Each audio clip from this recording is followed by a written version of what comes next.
Olá, pessoal. Aqui é o professor Bruno Oliveira, professor de Direito Eleitoral. Estamos aqui hoje para dar início ao nosso curso de resolução de provas de Direito Eleitoral da Banca Fundação Carlos Chagas, focado na Banca Fundação Carlos Chagas. Você que está optando pela prova do TRE Paraná, estaremos juntos então resolvendo 5 provas das 5 últimas provas de Direito Eleitoral realizadas pela Banca Fundação Carlos Chagas, com vistas à sua preparação para o TRE Paraná e outros concursos e demais concursos que vierem pela frente. Não é? Na aula de hoje, nós vamos resolver a prova que foi realizada pelo TRE da Paraíba no ano de 2015, onde a Banca Fundação Carlos Chagas foi a organizadora.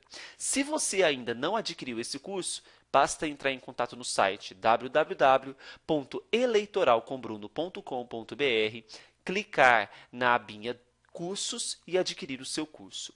Lembrando, serão 5 vídeos, 5 resoluções de provas da Banca Fundação Carlos Chagas, focado para você que prestará qualquer concurso em que essa banca for a organizadora. Tudo bem? Vamos então à nossa primeira prova. Prova de hoje, conforme eu disse para vocês, prova TRE Paraíba. Vamos à nossa questão de número 1. Veja só. O Tribunal Superior Eleitoral foi assim constituído. 3 juízes, dentre os ministros do STF, escolhidos mediante eleição e pelo voto secreto.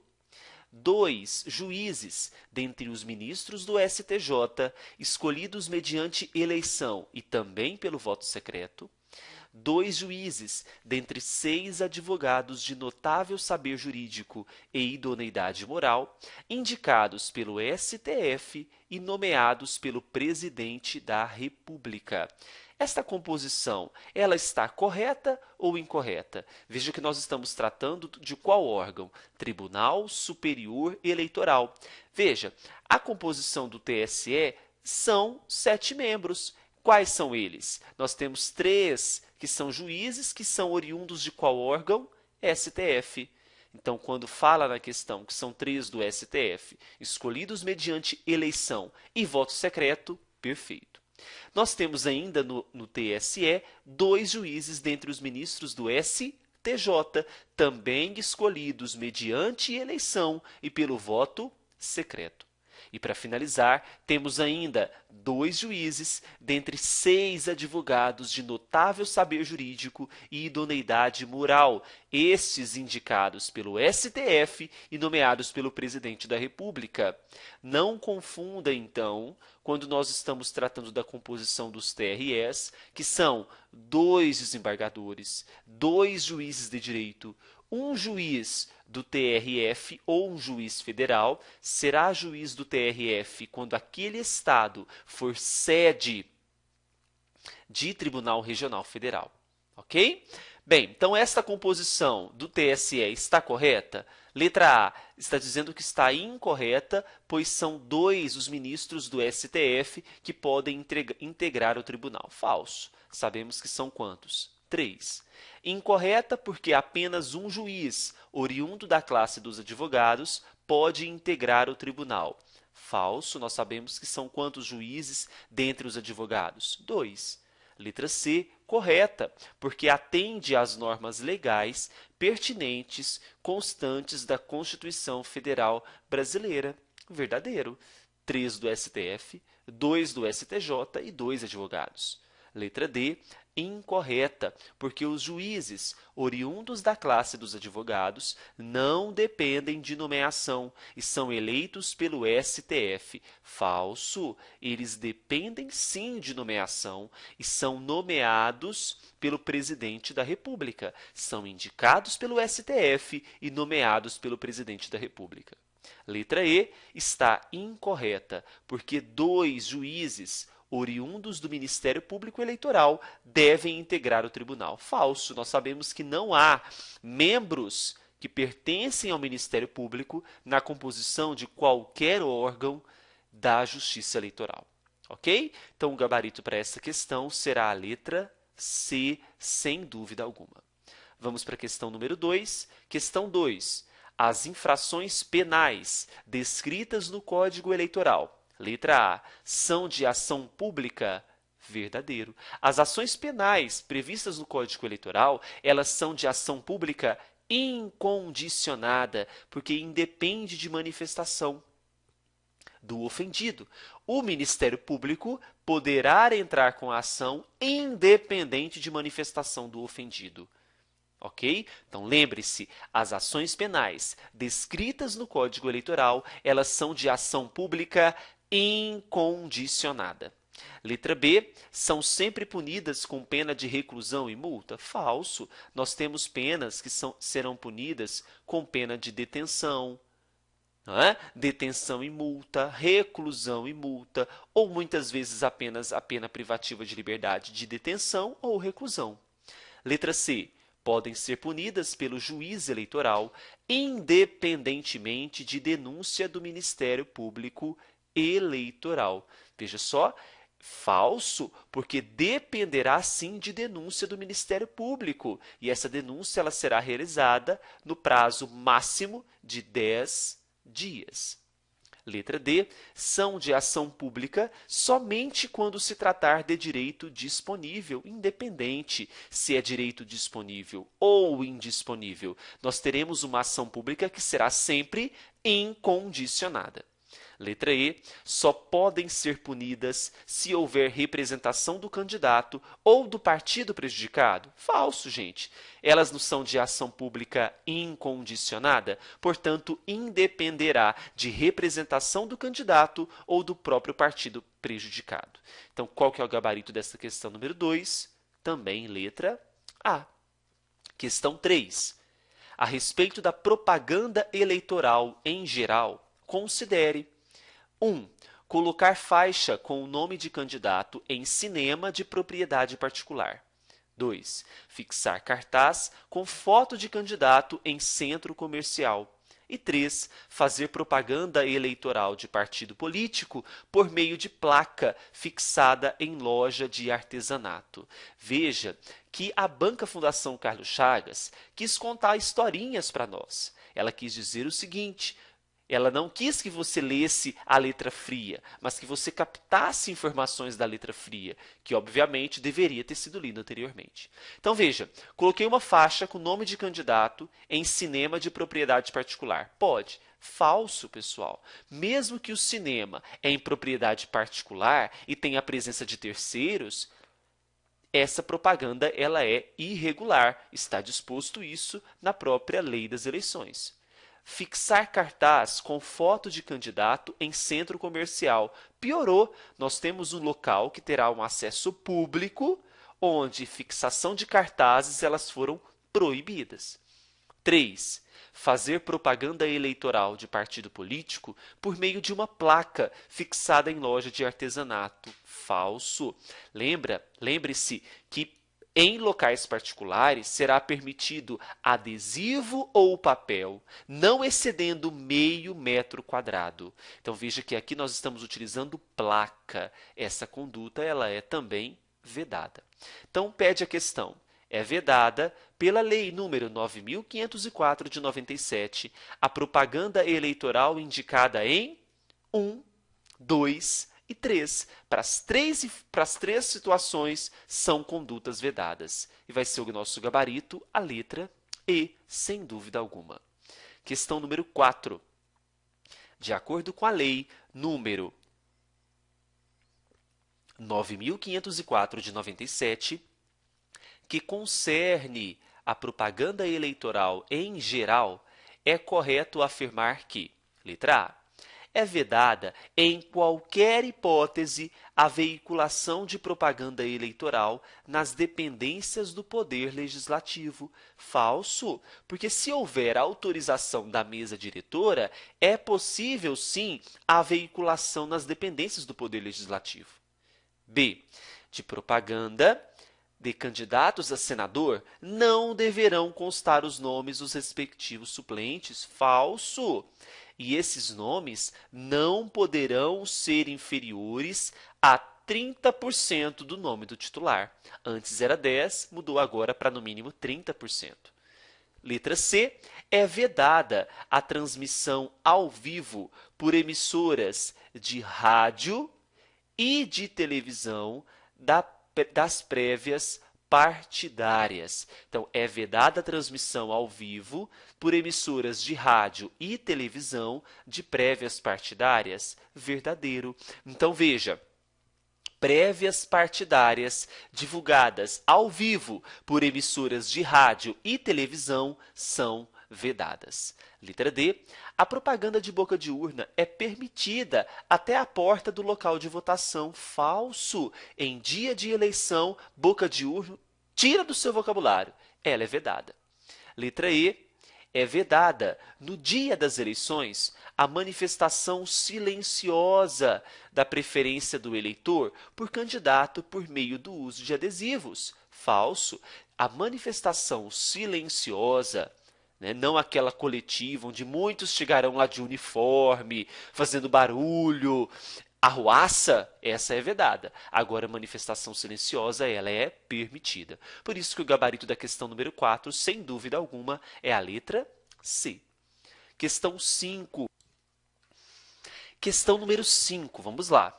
A emissora de televisão Azul convidou o candidato a vereador, veja então que nós temos aqui uma eleição proporcional, vereador João, para um debate com um grupo de outros 3 candidatos. 15 dias depois, realizou outro debate com mais 4 candidatos e também com o João, que já participou de um debate, porque ele era líder das pesquisas. Veja que a emissora está dando um certo privilégio a esse João.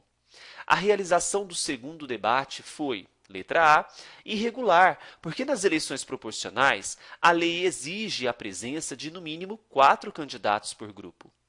B. Ela será regular, pois a lei permite a divisão dos candidatos em grupos, desde que presentes pelo menos 3 candidatos.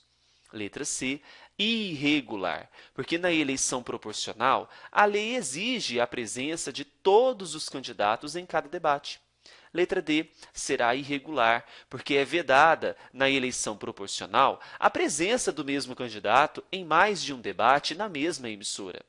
E letra E. Irregular, porque o intervalo entre um debate e outro na mesma emissora não pode ser inferior a 30 dias. Em relação ao intervalo de um debate para outro, não existe regra. O que nós temos que lembrar é que trata-se de uma eleição proporcional. E para assegurar a eleição proporcional, é importante que eu garanta a presença de todos os candidatos dos partidos políticos. Mas eu posso não ter a presença de um candidato desde que eu tenha comprovado que convidei um certo candidato com no mínimo 72 horas de antecedência da realização do debate. A letra A diz que é irregular porque a lei exige a presença de no mínimo 4 candidatos por grupo. Para as eleições proporcionais, isso não é a regra. Tem que assegurar todos, mas eu posso não ter a presença de um certo candidato desde que eu comprove que o convidei com no mínimo 72 horas de antecedência. B. Regular, pois a lei permite a divisão dos candidatos em grupos, desde que presentes pelo menos 3. Falso. Letra C. Irregular, porque na eleição proporcional, a lei exige a presença de todos os candidatos em cada debate. Falso. A lei não exige a presença de todos os candidatos em cada debate. Nós precisamos lembrar que tenho que assegurar que no mínimo 72 horas de antecedência eu tenha convidado o certo candidato.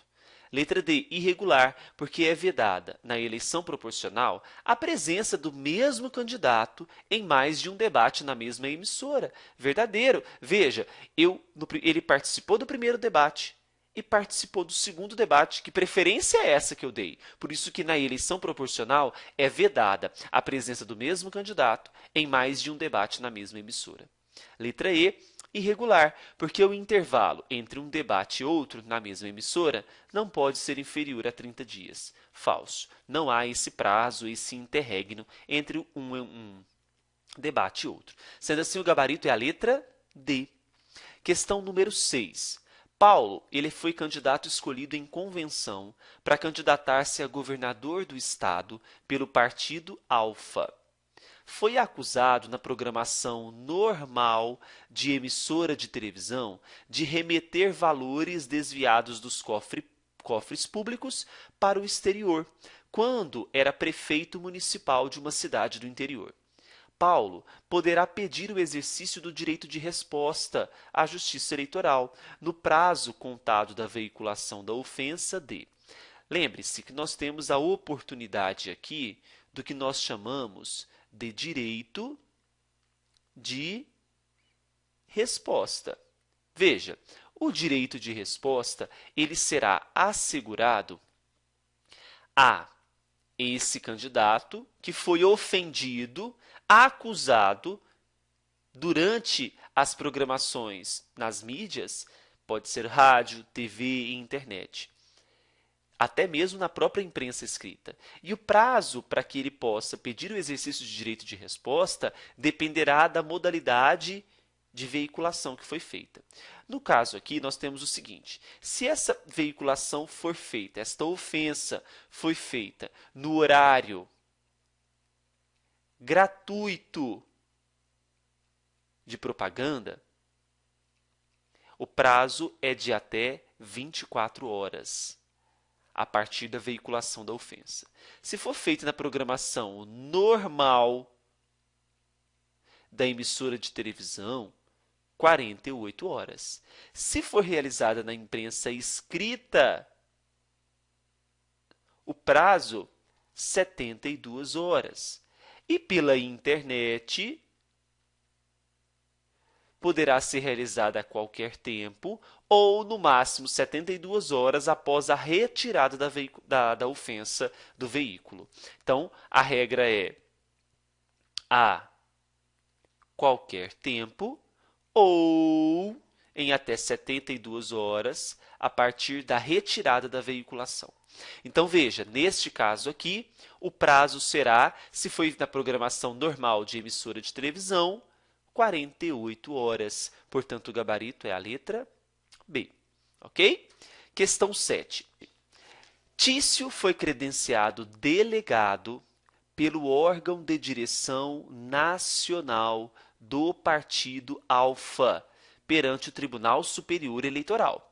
Em decorrência de tal credenciamento, Tício poderá representar o partido perante, letra A, os juízes eleitorais apenas, B, o Tribunal Superior Eleitoral apenas, letra C, os tribunais regionais eleitorais apenas, letra D, quaisquer tribunais ou juízes eleitorais, ou letra E, os tribunais regionais eleitorais e os juízes eleitorais apenas. Se você observar o artigo 11, parágrafo único da Lei número 9.096 de 95, que é a própria lei dos partidos políticos, ele dirá o seguinte: os delegados, credenciados pelo órgão da direção nacional, representam o partido perante quaisquer tribunais, então vamos incluir aqui TREs e o próprio TSE, ou juízes eleitorais. Então, o gabarito para essa questão número 7, com certeza, é a letra D. Quaisquer tribunais ou juízes eleitorais. Por quê? Vejo que, continuando a leitura do próprio parágrafo único do artigo 11, aqueles que forem credenciados perante os órgãos estaduais, somente perante o Tribunal Regional Eleitoral e os juízes do respectivo estado, do Distrito Federal ou território federal. E os credenciados pelo órgão municipal perante o juiz eleitoral da respectiva circunscrição. Então, se ele foi credenciado delegado perante o órgão de direção nacional, ele vai representar aquele partido perante quaisquer tribunais ou os próprios juízes eleitorais. Tudo bem? Questão número 7, gabarito, letra D. Questão 8. No que concerne à fusão, incorporação e extinção dos partidos políticos, é correto afirmar, letra A, os órgãos nacionais de deliberação dos partidos, em processo de fusão, votarão em reunião conjunta, por maioria absoluta, os projetos e elegerão o órgão de direção nacional, que promoverá o registro do novo partido, totalmente compatível com o que está estabelecido no inciso 2, parágrafo 1º, artigo 29. Então, anote aí, artigo 29, parágrafo 1º, inciso 2º. os órgãos nacionais de deliberação dos partidos, em processo de fusão, votarão em reunião conjunta, por maioria absoluta, os projetos e elegerão o órgão de direção nacional que promoverá o registro do novo partido verdadeiro. B. Na hipótese de fusão, a existência legal do novo partido tem início com o registro do Estatuto e do Programa do Tribunal Superior Eleitoral. Veja só, quando que se dará, então, o início, no caso aí, a existência legal do novo partido, no caso de fusão. Veja só, pessoal. No caso, na hipótese de fusão, o parágrafo 4º do artigo de número 29 diz assim: a existência legal do novo partido tem início com o registro no ofício civil competente da capital federal, do estatuto e do programa, cujo requerimento deverá ser acompanhado das atas das decisões dos órgãos competentes. Então, letra B, falso, porque o início não se dará com o registro do Estatuto e do Programa do Tribunal Superior Eleitoral, e sim com o registro no ofício civil na capital federal. Letra C, no caso de incorporação, o partido incorporando deverá, independentemente de qualquer deliberação a respeito de seu órgão nacional, adotar o Estatuto e o Programa do partido incorporador. Veja só. Quando eu falo, então, de incorporação, o parágrafo 2º diz assim, parágrafo 2º do artigo 29. No caso de incorporação, observada a lei civil, cabe ao partido incorporando deliberar por maioria absoluta dos votos em seu órgão nacional de deliberação sobre a adoção do estatuto e do programa de outra agremiação. A letra C diz que independentemente de qualquer deliberação. Falso. Perceba que aqui no próprio parágrafo 2º dependerá então de deliberação por maioria absoluta. Letra D. Havendo fusão ou incorporação de partidos, os votos por eles obtidos na última eleição geral para a Câmara dos Deputados serão desconsiderados para efeito do acesso gratuito ao rádio e à televisão. Está falsa essa alternativa letra D. Olha o que diz o parágrafo 7º.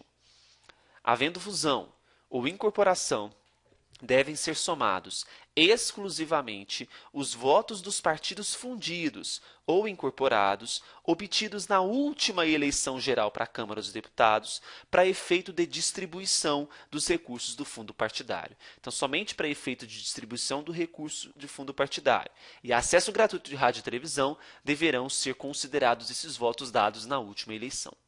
Letra E. No caso de incorporação, o novo estatuto ou instrumento de incorporação não precisa ser levado a registro do ofício civil competente, bastando o registro do Tribunal Superior Eleitoral.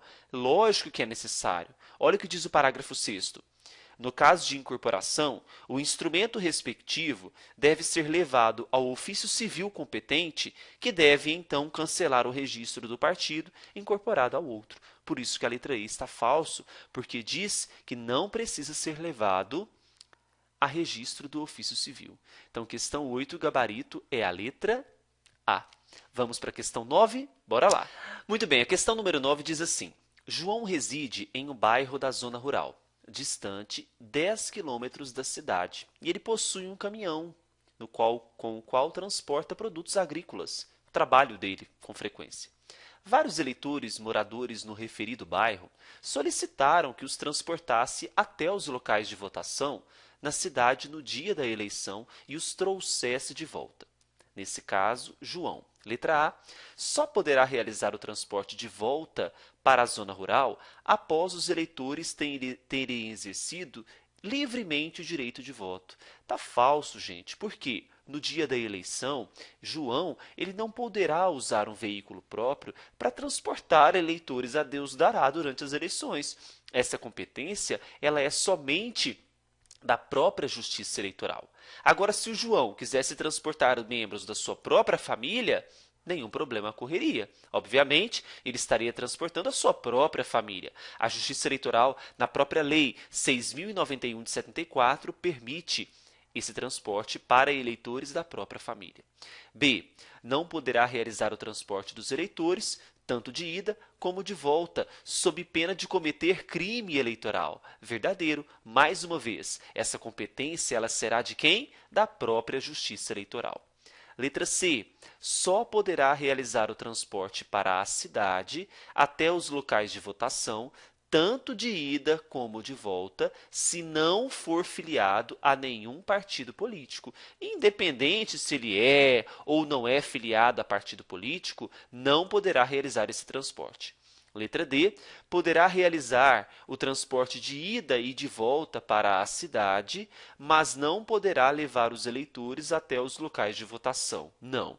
Nem transportar para a cidade, nem para os eleitores até os locais de votação. Nem transportar os eleitores até os locais de votação. A vedação é para o dia da eleição, no dia que antecede e no dia posterior à eleição. Letra E. Poderá realizar o transporte de ida para a cidade desde que possua autorização por escrito do prefeito. Independente se o prefeito Mané vai autorizar isso, não é permitido. Letra E também falso. Gabarito aqui, letra B. Ok? Questão número 10. A respeito dos órgãos da Justiça Eleitoral, considere. Nós temos que marcar aqui a alternativa correta. 1. O registro do Diretório Estadual de Partido compete ao TSE, tendo em vista o caráter nacional dos partidos políticos. Não, o registro do Diretório Estadual do partido político não competirá ao TSE, será competência dos Tribunais Regionais Eleitorais. Número 2. Os tribunais regionais deliberam por maioria de votos, em sessão pública, com a presença da maioria dos seus membros. Verdadeiro. Essa é a regra geral. É claro que terá situações como cassação de diploma, anulação de eleições, anulação geral de eleições, é que será necessária a presença de todos os membros. Mas a regra geral é deliberação por maioria de votos em sessão pública com a presença da maioria dos seus membros. 3. Compete ao Tribunal Superior Eleitoral aprovar a divisão dos estados em zonas eleitorais ou a criação de novas zonas. Quando você ver a palavrinha aprovar, lembre-se que é competência do TSE. Então, veja, a aprovação para dividir o estado em zona eleitoral é do TSE, ou a criação de novas zonas. Os tribunais regionais eleitorais, eles vão realizar a divisão e a criação de novas zonas, mas dependendo de aprovação do TSE. Então, a 3 também está verdadeira. Então, estarão corretas aqui a número 2 e a número 3. Portanto, letra E é o gabarito da questão número 10. Questão 11. Adotar-se-á o princípio majoritário na eleição para.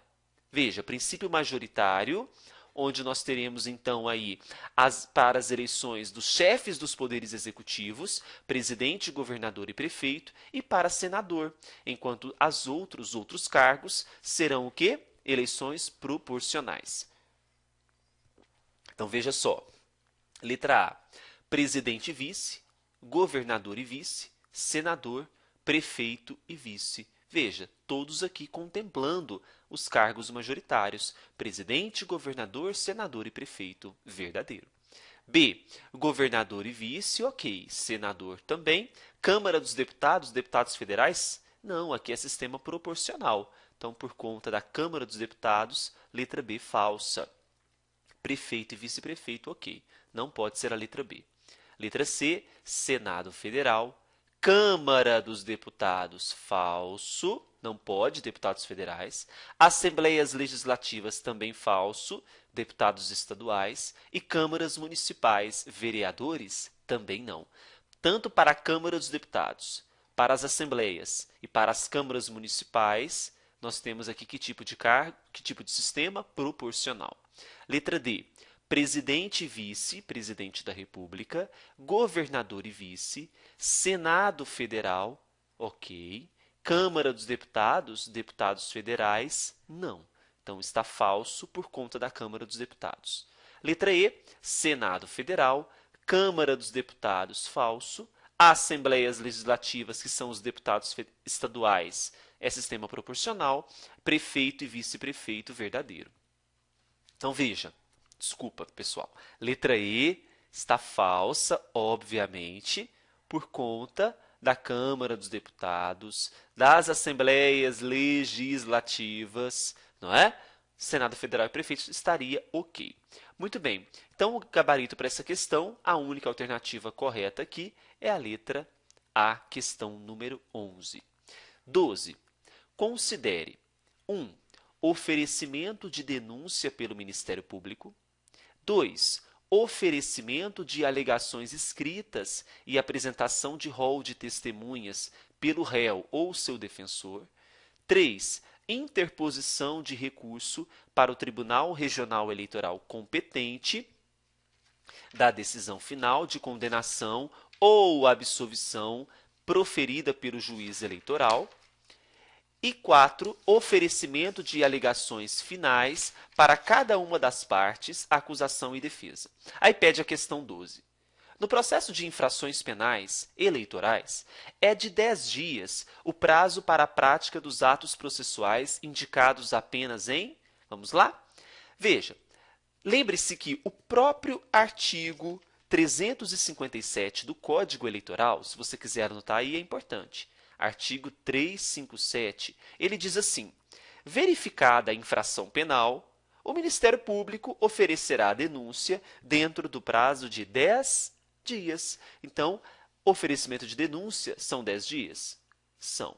Então, vamos eliminar todas as alternativas que não contemplam a número 1, porque essa nós já sabemos. Vamos eliminar a B e vamos eliminar a E. Estaremos entre a letra A, C ou letra D.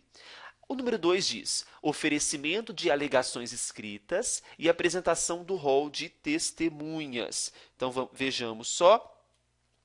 O parágrafo 2º, ele trará sobre a necessidade do rol das testemunhas, não é?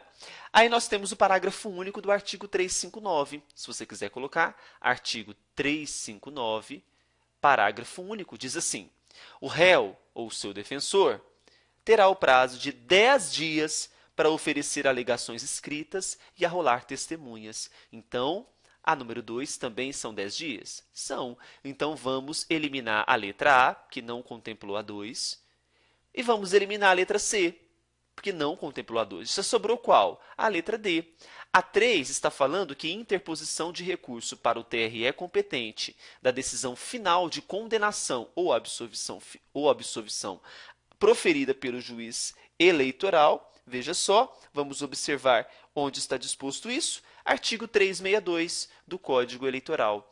Olha o que diz o artigo 362. Das decisões finais de condenação ou absolvição, cabe recurso para o Tribunal Regional, a ser interposto no prazo de quantos dias? 10 dias. Vamos ver por que a 4 está errada? 4. Oferecimento de alegações finais para cada uma das partes, acusação e defesa. Veja, quando eu falo de alegações finais, nós temos o que está disposto no artigo 360 do Código. Ouvidas as testemunhas da acusação e da defesa, e praticadas as diligências requeridas pelo Ministério Público, e deferidas ou ordenadas pelo juiz, abrir-se-á o prazo de 5 dias a cada uma das partes, acusação e defesa, para as chamadas alegações finais. Então, não são 10 dias, e sim 5 dias. Questão 12, gabarito, letra D, sem dúvida alguma. Questão 13. De acordo com a Lei nº 9.504, de 97, letra A, é permitido a qualquer candidato comparecer nos 3 meses que antecedem o pleito à inauguração de obras públicas. Falso. Nos 3 meses que antecederem as eleições, ela é vedada essa conduta. Não poderá comparecer para inaugurações de obras públicas. B. As emissoras de rádio e TV não terão direito à compensação fiscal pela cedência do horário gratuito previsto em lei? Falso! Ou vocês acham que eles fariam isso gratuitamente, do bom coração? Claro que não, porque tem direito à compensação fiscal. Letra C. A contratação de pessoal por candidatos a vice-presidente e vice-governador não é, para todos os efeitos, contabilizada como contratação pelo titular, e a contratação por partidos não fica vinculada aos limites impostos aos seus candidatos. Obviamente que não, né, pessoal? Será sim contabilizada como contratação pelo titular e a contratação dos partidos fica vinculada aos limites impostos aos seus candidatos, obviamente. Letra D. Nenhum requerimento de inscrição eleitoral ou transferência será recebido dentro dos 150 dias anteriores à data da eleição. Esse período de 150 dias que antecedem as eleições, nós fechamos o cadastro eleitoral. Ok? É o período de fechamento do cadastro eleitoral. Por isso que a letra D está totalmente verdadeira. Letra I. Nos 3 meses que antecedem as eleições, é permitida, nas inaugurações, a contratação de shows artísticos pagos com recursos públicos. Falso. Essa conduta é vedada. Não podemos ter mais apresentação de shows artísticos pagos com recursos públicos. Lembre-se dos showmícios que foram cortados. Então, o gabarito da questão 13 é a letra D, sem dúvida. Questão 14.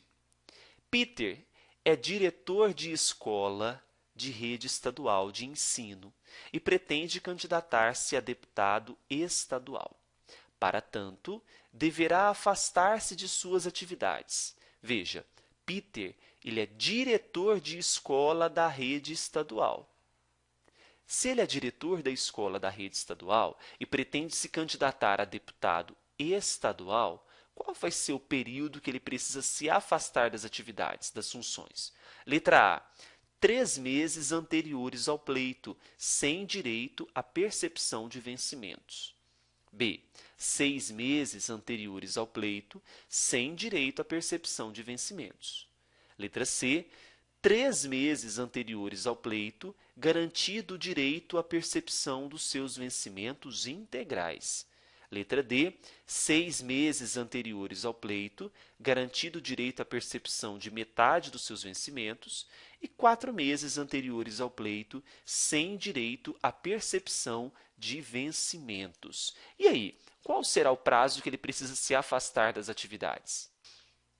Muito bem, lembre-se que Peter é diretor de escola da rede estadual, portanto ele é um servidor público. Se ele pretende se candidatar a deputado estadual, nós temos que observar a Lei Complementar 64 de 90, que diz que serão inelegíveis para qualquer cargo. Aí nós temos aqui várias alíneas, né, no inciso 1º. Inclusive, temos a linha de número... Na verdade, o inciso 2º, perdão, para presidente e vice-presidente da República, o inciso 2º, a linha L.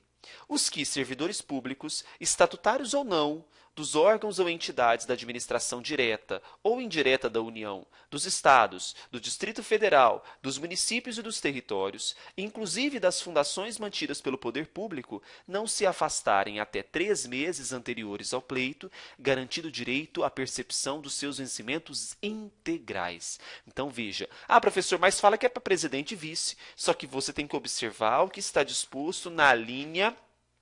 Continuando aí, o inciso de número 6.